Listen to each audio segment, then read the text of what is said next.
Welcome back to Wicked F150.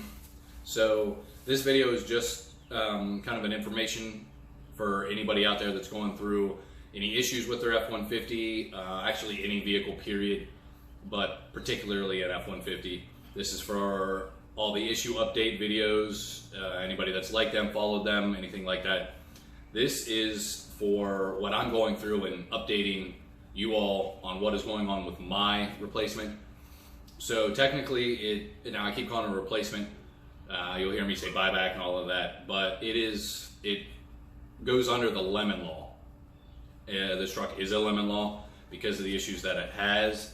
There are many manufacturers that have them. Ford is not the only one, so everybody keeps saying I'm nuts for getting another F-150. Every manufacturer has lemon laws. That's why the law was created to begin with, because so many do. Now, if you followed the videos, you know that I love this truck. I've done a lot of work to this truck. There isn't a whole lot of money that some people put into their trucks, but I've spent a lot of time working on this truck, and I wanted an extended bumper-to-bumper warranty from Ford to cover anything that could possibly go wrong with this truck for the majority of the life of the loan that I have on this truck. Not the whole thing, because that's just not fair to Ford, period. It has to be fair for me and Ford. I'm not going to try to be greedy and ask for them to cover the whole loan, period. Which I didn't. When I sent my letter to Ford, I asked for a 5-year, 150,000 mile warranty, bumper to bumper. They came back with, they don't offer that. They offer a 3 or 5 year, 60,000 mile bumper to bumper, or a 7-year, 100,000 mile powertrain. And so that's not what I asked for. Both of them had a $100 deductible, so it's basically just an extended warranty that you would buy through a dealer when you get a vehicle, period. It's not the factory warranty that I asked for. But when they sent back the warranties, it's also approved for a buyback or replacement because of the lemon law. They have to follow it, so my truck met the requirements, so they approved it. So I went ahead and asked for a replacement. That was May 31st. The Ford customer service guy that handled my case was horrible, absolutely horrible. It took a week for me to get a response to an email, a phone call, anything.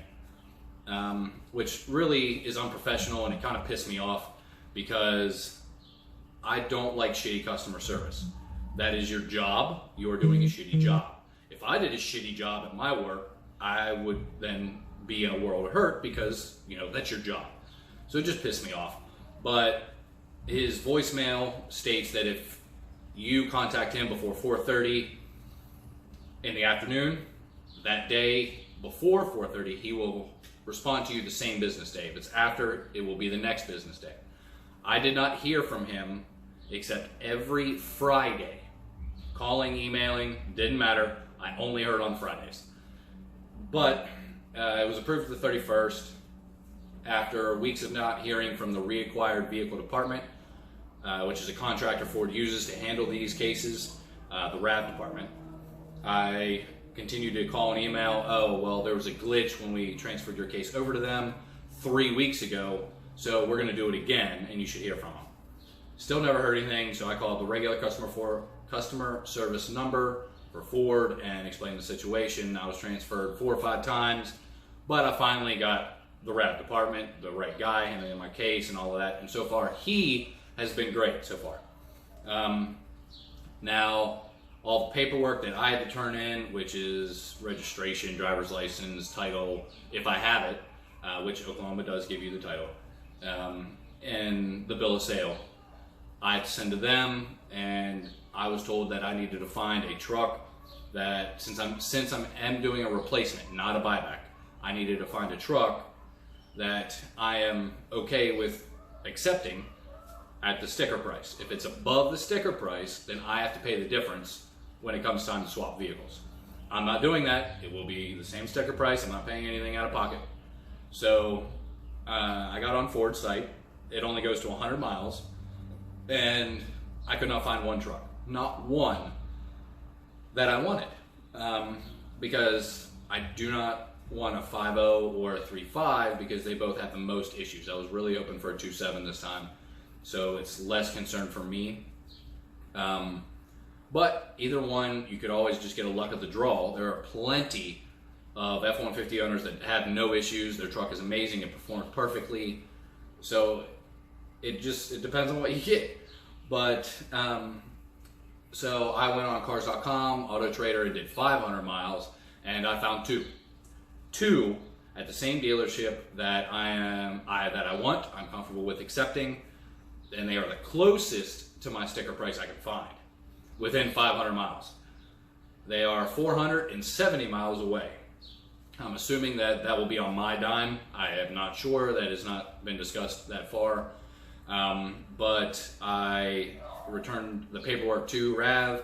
Then I gave them the VIN for both trucks and what dealership it's at. They then contact that dealership to see if the dealership is willing to give up one of those trucks. They are not required to in any means. If I cannot find one, or a dealership is not willing to work with the Lemon replacement, then on the forum I've read that a lot have been able to build a new one straight from Ford and accept that, but it does have to be approved, which if you can't find one, I'm assuming it would be approved. Most have been. So we'll see how that goes. I'm still waiting to hear back from the RAV guy to see what the dealership has said. So I'll keep you guys updated as that goes on. But for the people that have commented and asking why I'm still doing modifications to this truck and adding stuff to this truck, because I don't know how long this process is going to take. If I am to the point where I have to do a build, then it could take 2 or 3 months. I'm not letting any parts or anything like that sit around for that long when I can just put them on here if they're easily put on and removed. I'm not going to let them sit around and collect dust when I can just put them on and easily remove them later to put on the new truck, which is what I've continued to do. I've adjusted a couple more things through Forescan, which the video was on there. I did the Bilstein 5100 shocks, the video is on there. That would take 15 minutes. Of course, I'm going to put them on there so I can have a better ride until I get a replacement. There is a mod I'm really excited about coming up. It will be the next video. This one is a little more in depth, but I've done the teardown so many times, it'll be easy and simple. Really look forward to it. I hope you guys really like that video.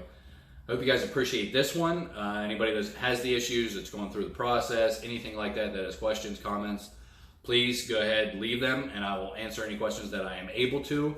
I hope you guys like the video. I hope you guys like the channel. Please hit that like and subscribe button and continue to follow along. Modifications are not nearly completed, and once the replacement's done, even more will come. Hope you all have a great week. See y'all later.